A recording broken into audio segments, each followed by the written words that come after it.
You over there. What's it like to have no air?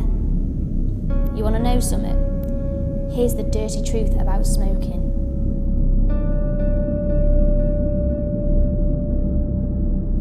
Go on. You want to fit in, don't you?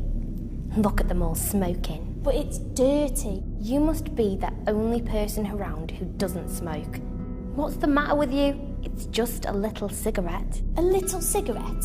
Do you even know what's in it? Ah, here we go. Don't you know nicotine is one of the most addictive substances on the planet? Even after just smoking a few cigarettes, your brain becomes so used to having it that it needs to keep on having it. And if you haven't smoked for a while, you get symptoms like being annoyed, bad-tempered and nervous. So what? Everyone gets moody every now and again. And what about tar? It's the same stuff which is on the roads, you know. Whatever. And that carbon monoxide stuff. It's a poisonous gas, you know. It's the same gas you find in car exhaust fumes, so even a small amount can't be doing you any good. Oh yeah, I'm shaking in my boots. But that's only half the story. There are over 4,000 chemicals in cigarette smoke, and 60 of them are known to cause cancer. So, we all have to die someday. True, but let's have a look at the effect it has on your appearance.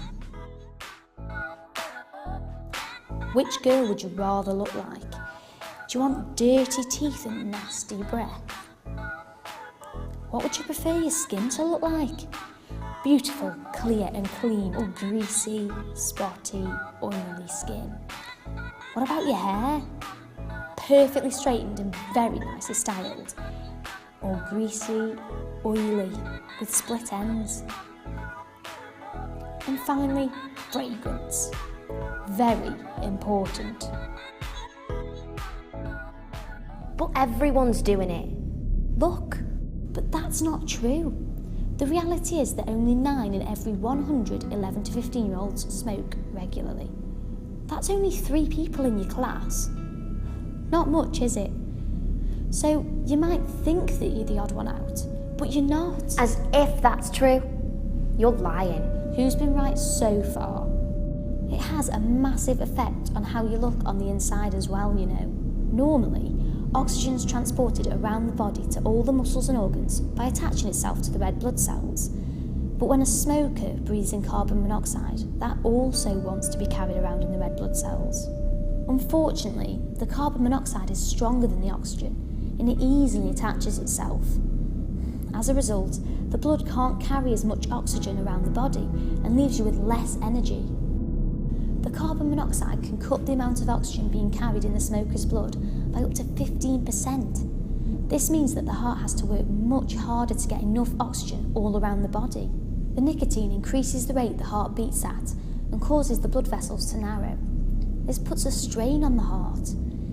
It also makes the blood sticky and more likely to clot and block the blood vessels, causing illnesses like heart attacks and coronary heart disease.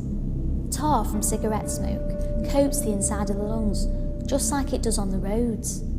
A smoker will inhale about 70% of the tar in the smoke, and this stays in the lungs, damaging the small hairs that help to clean them. An average smoker collects over a mugful of tar every year in the lungs. Smoking also causes cancer because cigarette smoke contains about 60 cancer-causing chemicals. When you inhale smoke, these chemicals enter your lungs and spread around the rest of your body. There are lots of other effects of smoking. I've only just touched the surface. If you still don't believe me, let's go meet someone. I'm Christine Steele. I'm 64 years of age now, and I smoked from the age of 16 years to 44 years. So that's a good 20 years of cigarette smoking.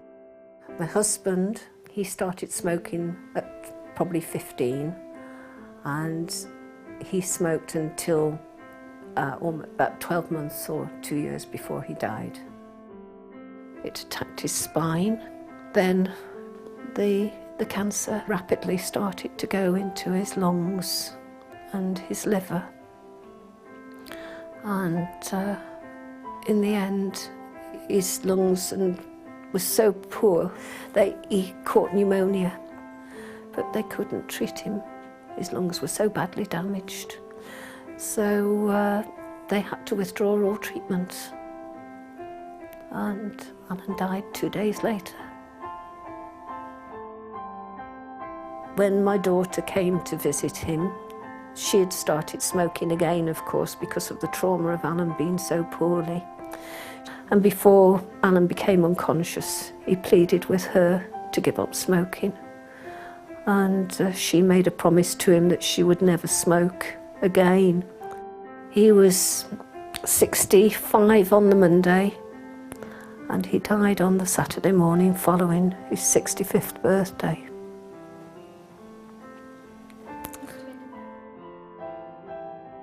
Are you sure you want to try that cigarette?